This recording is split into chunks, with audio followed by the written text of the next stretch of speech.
So welcome again, everyone, today to our workshop on evaluating information, teaching the lateral reading strategy. I'm going to put one more time in the chat all of the links for the workshop today so that folks will have those. And if you need those at any time during the workshop, do just let me know. For anyone who doesn't know me, my name is Jane Hammonds. I am an assistant professor in the university libraries at Ohio State University, the teaching and learning engagement librarian, and you can contact me at hammonds.73@osu.edu. So feel free to email me if you have any questions, comments after the workshop. I'm always happy to talk more about these topics. I did just want to remind those folks that are affiliated with Ohio State that attendance at this workshop does count as 1 credit hour for the Teaching Information Literacy endorsement, which is offered through the Drake Institute for Teaching and Learning. So you need to complete 12 hours of programming focused on information literacy. Today's workshop counts as 1 hour. I have some links there to additional resources for that. If you want to learn more about that endorsement or how you can apply for that, please just let me know. What we're going to be talking about today is thinking about some of the research out there related to source evaluation, how students do a source of evaluation, the strategies that they use. We're going to specifically focus on lateral reading and SIFT as evaluation strategies. And then we're going to talk about some resources that we can use for teaching the lateral reading strategy. So our opening discussion, I want us to talk a little bit about different evaluation strategies. So I'm going to do quickly here a Zoom poll, and this poll is going to ask you your familiarity with 2 evaluation strategies that are often taught, the CRAP test and then the lateral reading strategy that we're going to be focusing on today. So I'm going to go ahead and launch that poll and give everyone a chance to respond. So hopefully everyone should be seeing that poll.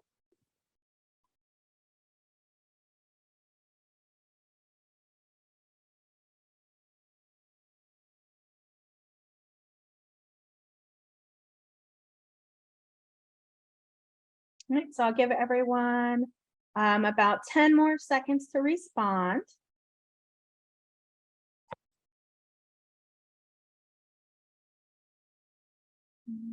It looks like responses have stopped coming in. I'm going to go ahead and end the poll and share those results. So hopefully everyone should be seeing the results. So the first question was how you rate your familiarity with the CRAP test for source evaluation. We have a good chunk of folks that are very familiar with that. So about 43%. But we also have a good number of folks that are not familiar with that as well, which is about 23%. And I should mention, I know the audience today is going to be a mixed crowd in terms of some folks are librarians, some folks are faculty, some folks are graduate teaching associates. So we are going to have some mixed knowledge here. So this is sort of what I expected. I know that the librarians in the group are probably a little bit more familiar with CRAP tests than those that are not.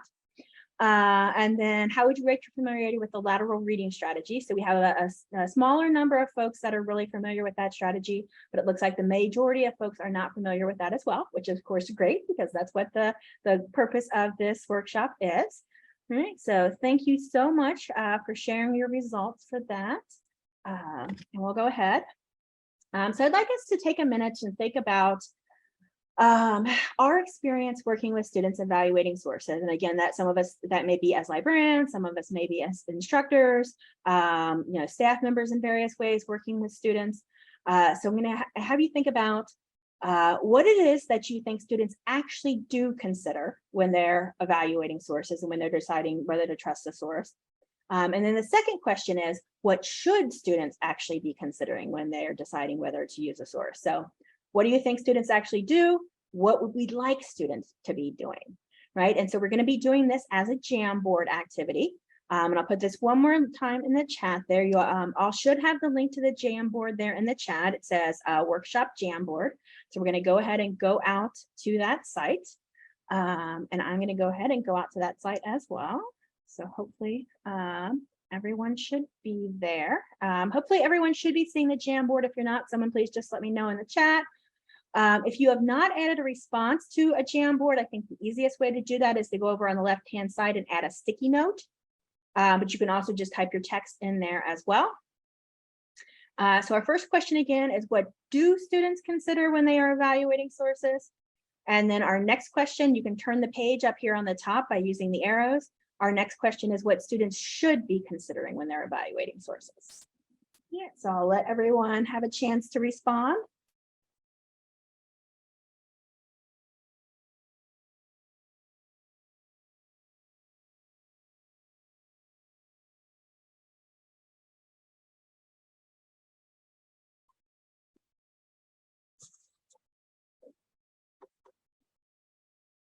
Please send the link again. Absolutely. There you go. So you should be able to find that in those links, the one that says workshop Jamboard.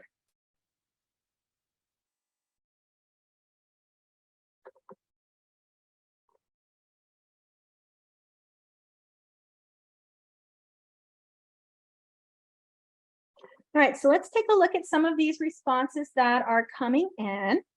So I'm seeing a range of different responses. I see a few folks that are saying that students don't really seem to evaluate it at all. So it got many don't consider it, nothing, mostly they don't evaluate. And then some folks that are responding things like, is it easy to read? Is it easy to find? So ease of access seems to be pretty common, easily available online. Absolutely. So where can it be found? Some folks have responses around the idea of, how far up it was in their search results. So indicating that they probably don't look very deeply at their sources. Let's see, does it look scholarly? Several folks have mentioned sort of the look of the source as a factor that students tend to consider. Someone mentioned what kind of source it is. Someone mentioned the domain. They like to think that .orgs are automatically reliable, right? So those kinds of factors there. So let's see, we have a good range of responses from some folks that think that really students don't really spend a lot of time evaluating at all. And when they do tend to evaluate, the things that they look for are pretty surface level, like how it looks, how easy it is to find, what the domain is. Yeah, great. Thank you for sharing your responses there. So let's take a look at our next page here. And I'll give everyone a chance to respond since I know not everyone might have had a chance to respond to this one yet. So we'll give it just a few more minutes in case folks want to share what factors students should be considering. So what would we like to do in an ideal world? What would we see students doing? So some of the responses that we see already on here, a lot about authority, right? So several responses: authority, authorship, sponsor, the credentials of the author, right? So I'm seeing some responses coming in. Relevance. Yes, that's a really key factor, right? Is it relevant to their topic? Is it relevant to their research question? I get a lot of students, it's relevant to their topic, but not really relevant to their research question. Lots of responses on authority, author's credentials, funding sources. That's a really good one. Publishing author, the information context. Yes, I think mentioning context is really important. Right, currency of the source, absolutely. Objectivity, up-to-date information, written at appropriate level. I think that's a great one too. That kind of goes to the appropriateness, the relevance, right? The quality of the information. So I think that what we're seeing as we look at these responses coming through, right? We see a lot of similarities in this idea that what we think students are really focusing on surface factors and ease of access. What we'd like them to be doing is thinking really more about the authority of the source, the relevance of the source, the appropriateness of the source to their context, to their topic, those kinds of issues. Great. So thank you all for sharing your responses. We're going to go ahead and go back to our presentation. And hopefully everyone should be seeing the presentation again. If you're not, please do just let me know. Right. So as we think about this, what is it that the research actually says about how students evaluate sources, right? And I think the responses that you all gave based on your own experience are really right in line with the research findings that are out there on source evaluation. So there's been different studies that have been done. One that I really want to highlight was done by some researchers, part of the Stanford History Education Group. And this is from a source called Educating for Misunderstanding. And you can see some of the key findings that they had here. They had students evaluate a few different types of sources. The majority of students failed to recognize a satirical source. And then you can see only a very small handful of students were able to take a source that seemed to be nonpartisan on the surface and actually connect that source to the real PR organization that was actually behind that source.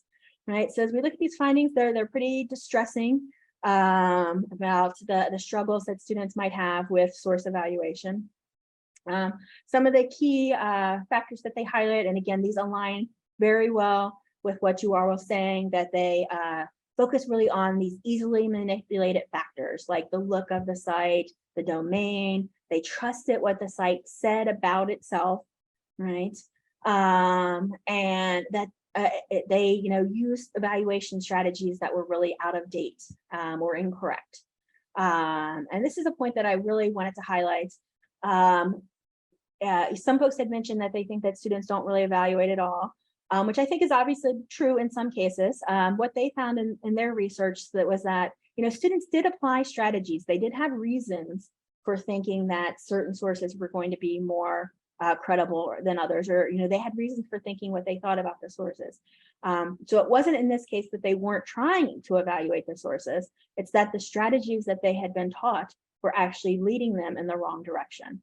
Right. So guidelines that you can find on the websites of many libraries across the country, students were following those guidelines, and that was leading them in the wrong direction to make the wrong decision.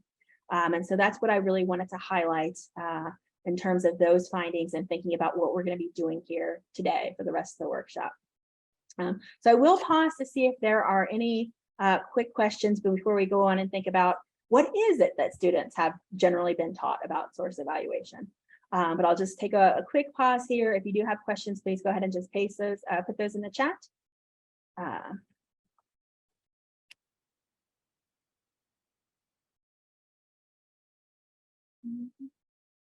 Let's see where we're at. Okay, so if questions do come up, feel free to add them as we're going along. I wanted to take a little bit of time, as I mentioned, to just think about what is it that a lot of students have actually been taught about source evaluation. And so I wanted to highlight this. This is part of a handout that was developed by the University of Louisville that was intended to get students thinking about what the evaluation strategies that they've probably been taught were. So here are some of the key questions that students probably have been taught to look at. Is it a .com or a .org? So what is the domain? Is there citations? Does the site have ads? Is the information current?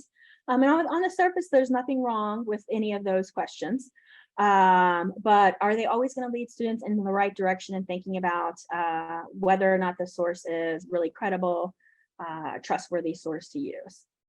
Right. So those types of questions are one that we see very commonly in an evaluation strategy that I know many of the librarians in the group will be very familiar with. Right, and that is the CRAP test. Right, so this is a strategy that's been quite around for quite a long time, that many librarians have used to teach students how to evaluate sources. I've used this myself many times in class. And what this encourages students to use is to focus on 5 key factors of any information source. The currency, the relevance, the accuracy, the authority, and the purpose. And you can find various versions of the CRAP test on websites, from libraries across the country. So it's a very commonly used evaluation strategy. So I'd like us to take a little bit of time to actually think about the CRAP test and sort of take a little bit of a deep dive into this, what this actually looks like. So in the links in the chat, I'll put those in there one more time. You should see a link in there that says CRAP test. So I'd like you to go ahead and go out to that link. And I'm gonna ask you to do is take a few minutes to look at that site and think about what do you find that's most valuable or useful about the CRAP test? And then based on what you see, do you have any concerns related to the CRAP test? And we're gonna post our responses to the same Jamboard that we have been using. So I'm going to go out to that site myself. If I can get out there, hold on 1 second. All right. Hopefully folks should be seeing this CRAP test site. The top part is a video. Don't worry about the video. You can skip that. What I'd like you to just focus on is this part here in the center where it goes through all of the different questions related to the CRAP test. So currency, relevance, authority, accuracy, and purpose. So I'll give everyone a few minutes to just take a look at those questions. And then once you're ready, you can pop over to the Jamboard And the third slide on the Jamboard should allow you to put your responses in there in terms of either concerns that you have about the CRAP test or the usefulness of the CRAP test.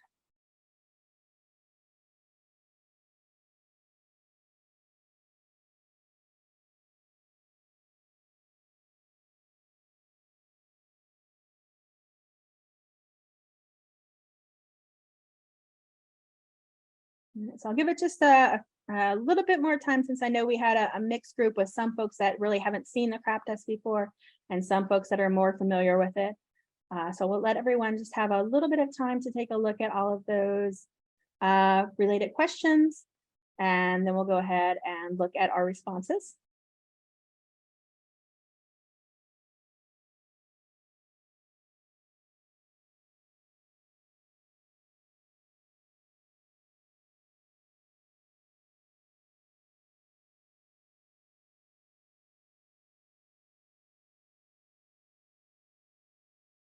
So we see some responses that are coming in. So what do we find that is useful about the CRAP test? So we have some responses there that it's easy to remember, acronym is memorable for students, easy to remember, great start to the source evaluation process, that it does discuss the purpose question, so it gets at bias of information topics. It includes authority, it discusses authority and currency, right? Let's see, purpose, acronym. So what are some of the concerns that folks are mentioning? So based on rules of print media, which don't always apply to online media, can a checklist help teach critical thinking, critical reading? Checklist doesn't always allow for nuances. Concern too tedious, takes too long to apply to sources. Let's see. Determining accuracy seems like circular reasoning, doesn't mention funding of the source, doesn't prompt students to leave the site. Terrible name. Yeah. Let's see. Students treat like a checklist instead of guiding questions. Yes, yeah. So great. So thank you all for sharing those responses there. I think on the positive side, there are some key features. I think that it does help that it's easy to remember. And it can be a good start to evaluating sources, a good starting place. It does include some really important things to look at, like the the currency of the source, the authority of the source, the purpose, absolutely. But on the concerns, we have a lot of issues, that it's this checklist approach, that it doesn't encourage students to go beyond and really consider outside of the source, that it treats it like a yes or no view of source or evaluation. Is this info either good or bad, right? So I think that was really helpful, hopefully, for folks to see some of the different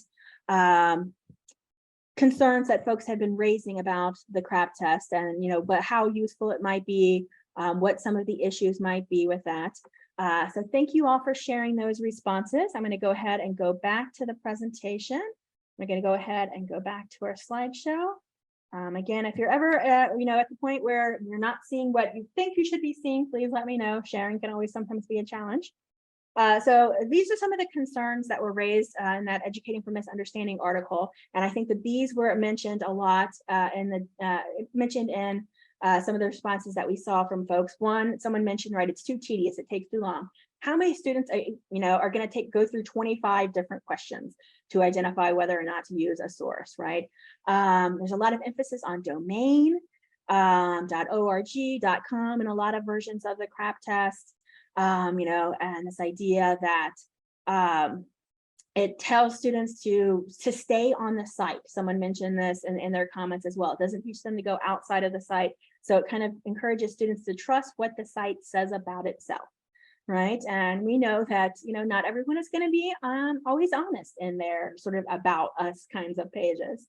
And then it just generally has the emphasis on appearance, on superficial markers of authority, right? So thank you all for sharing those concerns that you have related to the CRAP test. One I really wanted to highlight, because this is one that I've just seen so often in my work with students, and some other librarians might have had this same experience as well, this idea that you can really evaluate a source by looking at the domain. And that's going to tell you about whether or not it's credible. Right? If it's .org or .edu, it's credible. If it's .com, it's not. Right? And I've heard that so many different times from students, and you can see the response here as well. The problem with that, of course, is that we know that domain is not really a good indicator of whether or not a source is credible, especially when you think about .org sites. Many students have been taught .orgs are nonprofit organizations. That is not the case, right? Anyone can get a .org site, an individual, a corporation, any kind of organization can get a .org site. And when we think about .com sites, students being told not to trust .com sites, we know that most reputable news sources are going to be .com sites. The homepage for most academic journals is going to be a .com site. And then non-US domains are often not mentioned at all. So students who aren't familiar with domains outside of those common US ones may completely discount a source that comes from a different domain. So I really wanted to highlight that as a key factor of something that a lot of students have been taught, which may not be as effective as an evaluation strategy. So this is the recommendations that come from that article, Educating for Misunderstanding, that we really need to make sure that on our websites, we're not giving information about .coms that are incorrect, or that we're just not teaching students in general to really rely too heavily on the domain as part of the evaluation strategy. Having students recognize that, an organization, even if it is a nonprofit organization, there's no guarantee that they're a trustworthy organization. And kind of trying to move students beyond focusing on the look of the site, what the site says about itself, and instead encouraging students to think about source evaluation in a different way and try different methods rather than just kind of remaining on that site and doing that checklist approach to evaluation. Right. So I will pause again here to see if there are any questions, and then we'll jump into lateral reading.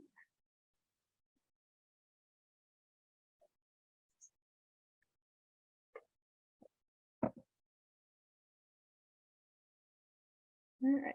So to talk more about lateral reading, I'm going to have us do a quick activity. And so I'd like everyone to go out and take a look at a website. And the link to that should be in the chat. We'll put that one more time in there. It's the Lateral Reading Activity, the AC PEDS organization site. I'd like everyone to go out to that and then just Google that organization. Google and see what you can find out about that organization and share your findings in the chat. So I'll go out to that site as well. And I'm going to go, if I can find it. So it's the site of the American College of Pediatricians. So I'm going to give everyone a chance to just go out and see what you can find out about this organization. If you do a quick Google search, and go ahead and put your response in the chat if you are comfortable doing so.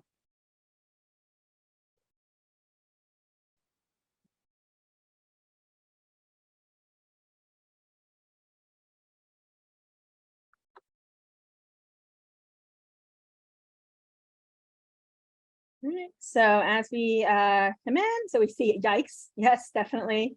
Rebecca, right, so as Kimberly posted, this has been listed as a hate group by the Southern Poverty Law Center for pushing anti-LGBTQ junk science, right, is a fringe anti-LGBT hate group that masquerades as the premier association of pediatricians, right, social conservative advocacy group, right. Yep, got that, everyone. Let's see all those responses. So spoof of the American Academy of Pediatrics, absolutely. Eek. Wikipedia at Lynn has Wikipedia labels it as a conservative advocacy group, right? So thank you all for sharing your responses there, for taking a look at that. Go back to our presentation here really quickly. So as folks noted, as doing a quick Google search of this site brings up some disturbing information, right? You can see a lot of folks cited this here in their responses as this anti-LGBTQ group primarily that files briefs in cases related to gay adoption and gay marriage. Someone mentioned, right, so this is different from the American Academy of Pediatrics, which is the premier national organization of pediatricians, right? So that's what you could find out about this site just by a few, a minute of Google searching, right? And so this is basically what lateral reading is. It's spending very little time on the site itself, and instead actually going out and seeing what you can find out about the site from other organizations. Yeah, Suzanne, definitely. There's some really disturbing stuff that's associated with some of the parts of their site that I've looked at. Yeah, absolutely. So basically, sort of the CRAP test and similar kind of checklist approach to evaluation encourages students to read vertically, basically to stay on the site, kind of go up and down, scroll up and down, look at all the different parts of a site and stay within that site. Whereas lateral reading is, we're going to spend very little time on the site. We're not going to look at the about us. We're not going to look at the domain. We're going to go out and find out what we can find out about this organization or the author or the site from other sites. So we're going to open multiple tabs. We're going to search Wikipedia, we're going to search Google, whatever search engine we want to do. And we're going to spend that time going out and finding out additional information about that site that provides the context that is going to be missing from the site itself, because the site's going to be trying to present one image of itself, right? And what it's about. And so lateral reading is going out and just finding out what we can find out about this site from other sources. And I know that probably seems very basic, but as you can see, just from examining that site, it's really helpful for being able to find out additional information that you're going to miss if you just stay on the site itself. So I'd like to have us do one more example, just to think about what this looks like. So the second example is also listed in those responses in the chat, is lateral reading activity number 2. That should take you out to the Wellness Consumer Freedom site. So I'll give everyone a chance to take a look at that site and see what you can find out about that organization, and then share your response if you are comfortable. So question coming in from Nathaniel: how far do you take lateral reading to determine credibility and relevance? That is, should lateral reading also be used for sources which are used, address this one source? Yes, that's a great question, Nathaniel. I think that's a key feature of lateral reading, is that's why it recommends like opening multiple tabs. So it's not just you go out and look at one place, you go out and look at several different places and see what they say, and then see what they say about those, just so you're getting that context, that sort of web of information around that site that allows you to understand where that site might be placed within this broader picture. I think a key point, Nathaniel, as well, is while this method can help you think about credibility, whether or not the source is relevant to your research question is going to be a different question, right? So there may be cases when that sort of site that we just looked at is relevant to your research question, and so you would still want to use it even if it may not be credible.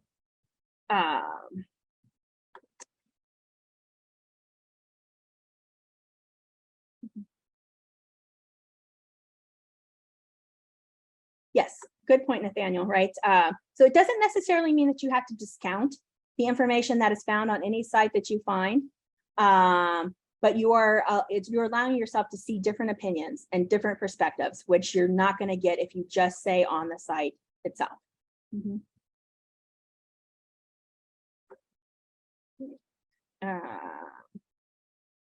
So some of the responses that are coming in about the consumer freedom site. So it's an advisory board comprised mostly of representatives from the restaurant, meat, and alcohol beverage industries, right? So this site that I had you all look at was a plant-based meat ingredient guide, right? But as you look at the site more, you find, oh, it's basically like a PR site that's sponsored by restaurant industries. And why would restaurant industries be concerned with plant-based meats? I think if you look at their Wikipedia page, one of the sponsors of the site is like Tyson Chicken. Like, why would Tyson Chicken be concerned about plant-based meat?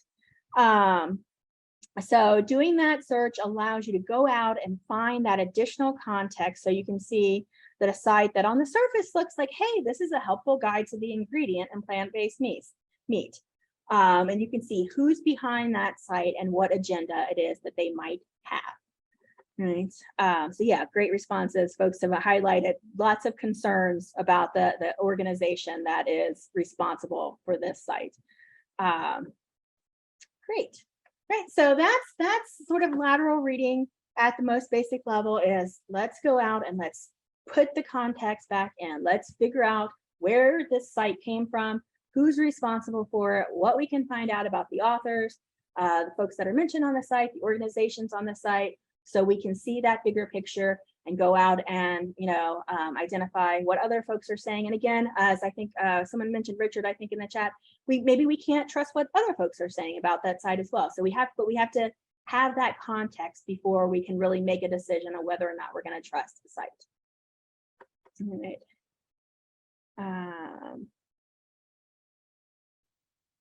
Yeah. Some strange ingredients on that site. Yes, Chris, if you look at that site really closely, it's really actually funny. Like they have here's plant-based meat and all of the terrible sounding ingredients that are on there. And here's ground beef, and the ingredient is ground beef, right?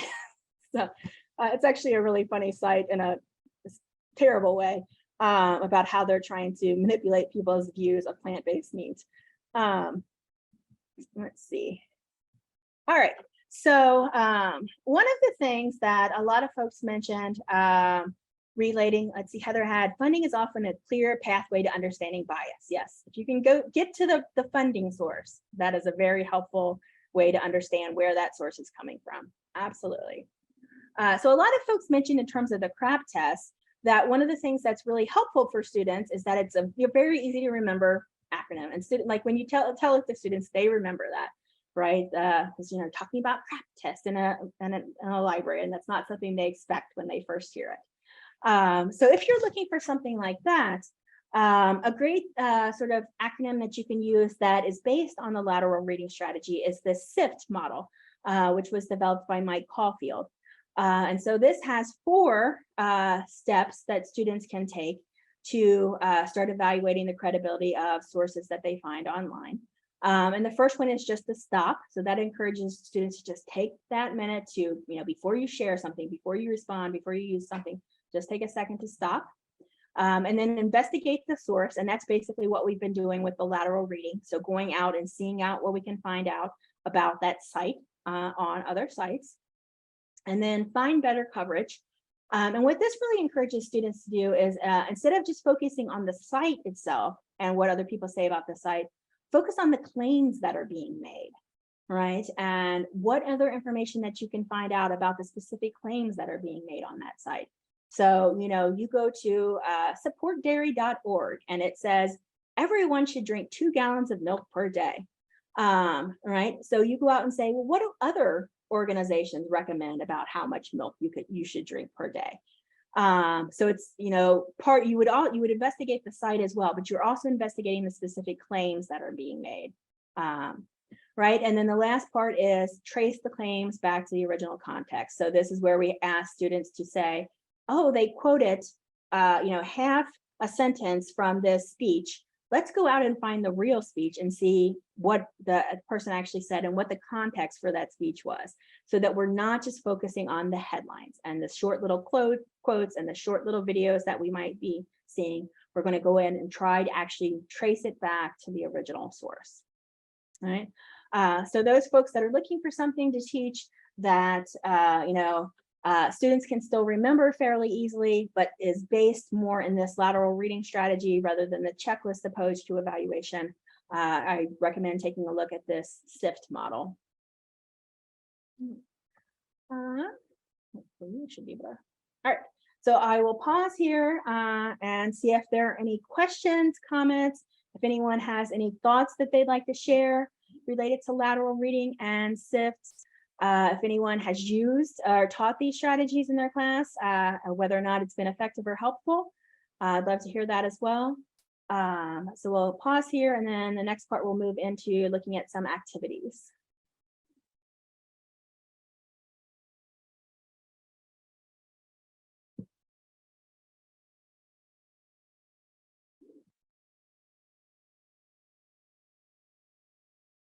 So Nathaniel, what is the end goal of lateral reading? So that's a really great question. I would say that for me, the end goal is encouraging students to bring back in the missing context that is not there when you rely only on one site and what the site says about itself. It does seem like that you could be searching for a long time, but I think that if you're thinking about, okay, the first site that we looked at, that was the pediatrician site. A student was considering citing a source that's on that site. They go out and they find a few sources that mention that site's problematic. As long as that gives them pause to think about whether or not they really want to use that source, and if so, how they might use that source in their paper. If they want to bring in that mention of, I'm going to use this source, but I'm going to mention that there might be some concerns with it. That would be the end goal, that for me, that it just allows them to get a little bit of a bigger picture of where that source comes from, and what might be behind it, and have them critically think about, based on what they find, do they really want to use that site or not? And they could still decide that they want to, that would be fine. But it's that they're not just trusting what the site says about itself.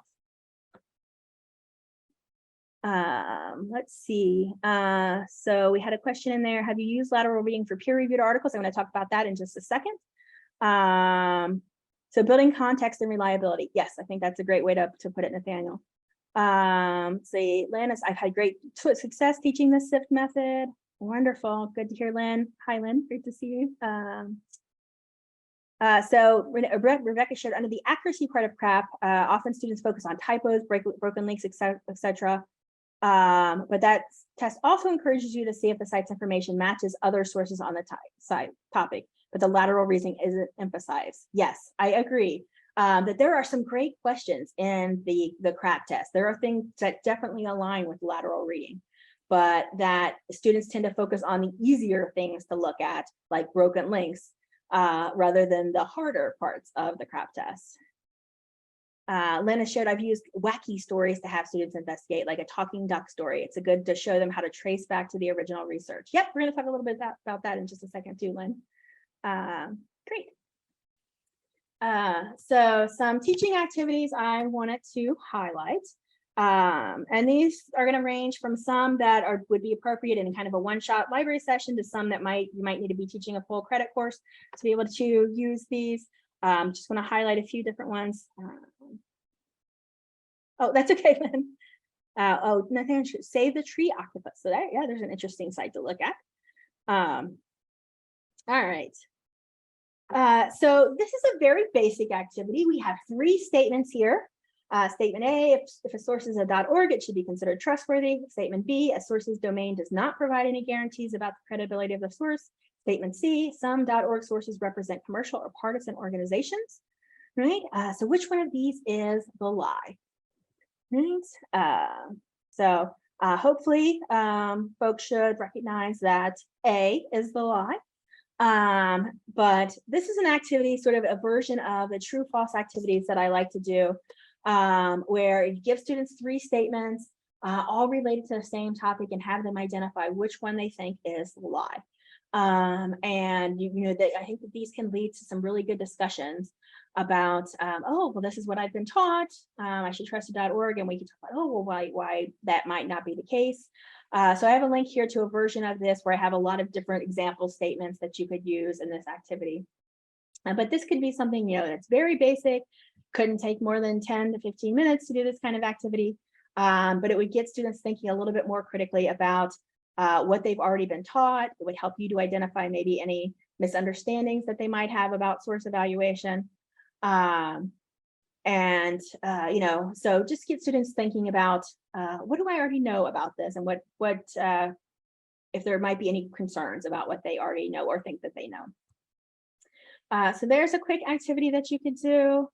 One that I like to do that is based on this idea of sort of self-explaining and getting students to really do like some metacognition, in terms of what is their actual evaluation process, would be to have students write out a description of their evaluation process and the factors that they consider. And I used to do this all the time on the whiteboard that we had at the whiteboard wall that we had at NKU, which I know that Lynn will recognize. And I would just have students tell me, what are the factors that you consider as your evaluating sources? So very similar to what we did at first. And I would write those down, right? And then you could talk about, okay, lots of folks mentioned domain and lots of folks mentioned this and lots of folks mentioned this. Now we're going to watch this video about lateral reading. Now we're going to look at this handout about lateral reading. Now we're going to discuss the differences that we see so that students are forced to explain to themselves what they know about source evaluation, that they're forced to think through and talk through their evaluation process. And then we can raise a lateral reading and use it as a way to help address some of the misconceptions that we might be seeing and what students are doing. Let's see. Another thing, I've mentioned this kind of activity before. If you've been to one of my workshops before, one of our classes, we have students do screencasts of their evaluation process. And we have them do at the beginning of the class, and then later on in the class, they do another screenshot after they've learned more about evaluation strategies. And so we hope to see in that screencast as they talk themselves through, if they don't ever leave the site that they're on, then I know that they've struggled because we haven't emphasized enough that they need to go out and look at other sources, right?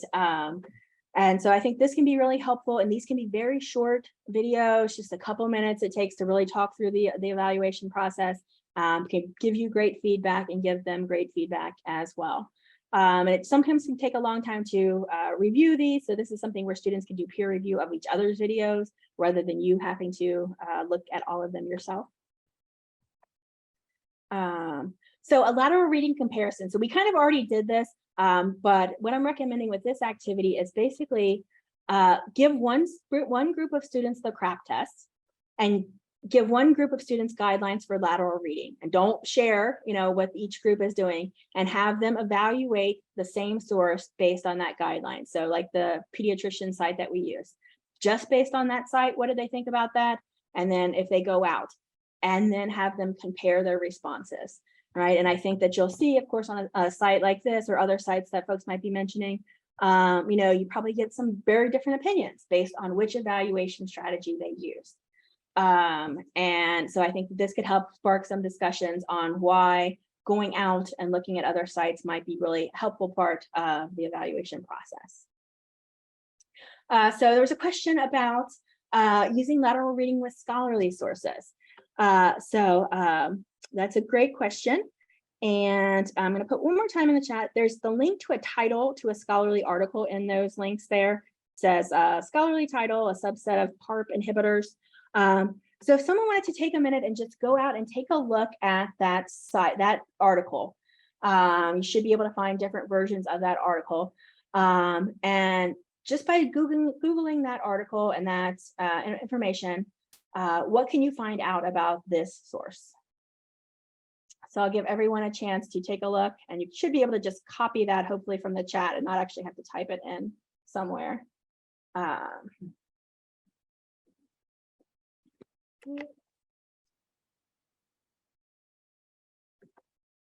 Give folks a chance. So I will mention, as folks may be looking for this, the lateral reading strategy as it was developed has primarily been about websites or online sources, but I do think it can be helpful for scholarly sources or other sources as well.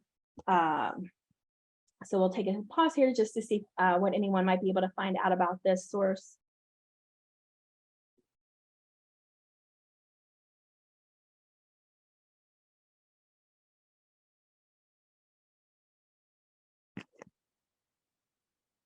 Yep, so responses coming in, right? It's been retracted, right? Several sources labeled it as retracted. So as you go out and you can actually see there's a post, one of the first responses that you'll get is the concerns that someone actually raised about the article. Rebecca shared there's a Twitter thread about the problems with it, right? So I think that lateral reading can be helpful as well for scholarly sources. Having students just go out and Google the author title, Google the title, Google the author, maybe Google the journal. So not all of them will necessarily be retracted, but there still may be problems with articles depending on what journal it was published in or the authors. So having them use that same process and just take a few key aspects of a scholarly source, the author, the title, the journal, go out and do a little bit of searching about that source. And I think that, again, that they can find really helpful and really relevant information. So I do think that this is something that could be used effectively with scholarly sources as well. And then I think this relates to the comment that Lynn had put in the chat, thinking about helping students define better coverage, giving students, you can in groups or pairs, a bunch of claims that you have found in articles. And so I put some in there that you can cure your hangover with mashed potatoes, the Go Mad diet, which I think is a gallon of milk a day diet, how to gain 14 pounds in less than 2 weeks, dark chocolate cures depression, right? Giving them a bunch of different claims, and instead of having them investigate specific sources, having them go out and identify what they can find out about the claims that are being made. And I think it's really helpful here because this is a great time where you could talk to students about the information creation process. Because if they go out and Google one of these claims, like the I was near death one, they're going to find a ton of sources that say this, but they're all news articles giving the exact same story. Right. And so you could talk to them about, are they actually seeing any different kinds of information sources other than these breaking news that have this claim? So really thinking with the students about what types of sources might be responding to a claim like this. If everything that they're seeing is just the same basic news item that's been slightly repurposed in other places, that doesn't mean that it's true, because we know how news works and we know that everyone just publishes the same thing, right? And so getting them to think about that information cycle, when it was published, what type of source it is. If they look for a different type of source, would they find the same information? If they looked, scholarly journal articles, or if they looked, whatever. So lots of different ways to really get students thinking about that information process and how they can go out and think about those different claims that are out there. So Rebecca, should I do that news claim scholarly article to teach information creation as a process? Yes. Yeah, Louise, yes. Still plenty of reasons to consume dark chocolate every day, even if maybe it doesn't completely cure depression.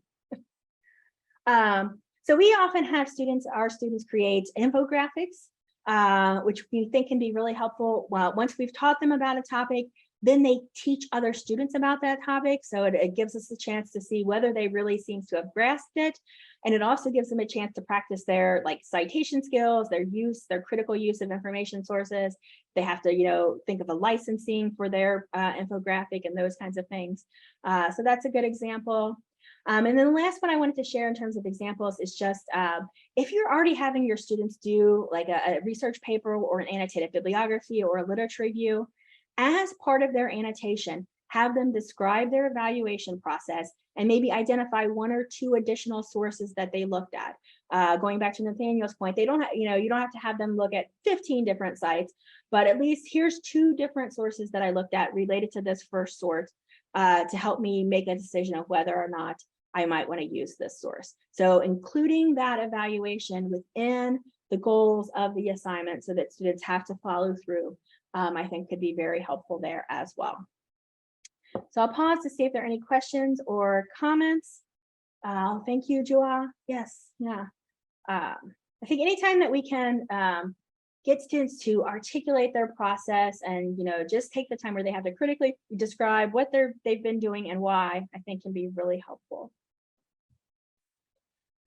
So 2 really quick resources that I wanted to mention. So instructor resources at university libraries. I've mentioned this site before, but this is available to anyone who is at Ohio State or not. And we have a lot of links on this site to critically thinking about sources, lateral reading, videos on lateral reading. So I'll share this link with everyone in the follow-up email. And then I did want to mention that on our instructor resources site, one of the things you can do is you can request Carmen Canvas modules. So if you're an Ohio State folks, you can request these modules. If you're not with Ohio State, you can still put a request in anyway, and we'll try to share the Word version or the HTML version for you, even if we can't share the exact module itself. But I did want to mention that I have created a module that is listed on that site that is evaluating, understanding the lateral reading process. This is for students. So this is what the module looks like. You can see it has links where it takes them through describing their evaluation process. It introduces them to the lateral reading strategy. It gives them practice using lateral reading, and they do a quick summary and a quiz of lateral reading. So this is a pre-made module that can be downloaded directly into your course and used with students. So if you're interested in doing that, the link to request that module is on those links that I put in the chat. And just let me know if you have any questions about that. But please, if you're interested, that's something that's available to you. Use in your course, modify as needed, and that is available for you. And I also do have a Carmen module on lateral reading for instructors, in case you're interested in that as well. And in the PowerPoint presentation, I just have a lot of links and slides to various sources talking about lateral reading and SIFT. So all of those are available to everyone. All right, so we have three minutes left to go. If there are any questions, comments, ideas that folks would like to share, please feel free to go ahead and share those now. Our next workshop will be next Thursday on teaching scholarship as conversation. And I'm going to go ahead and stop the recording here, but I will stick around for any questions or comments or thoughts that folks have.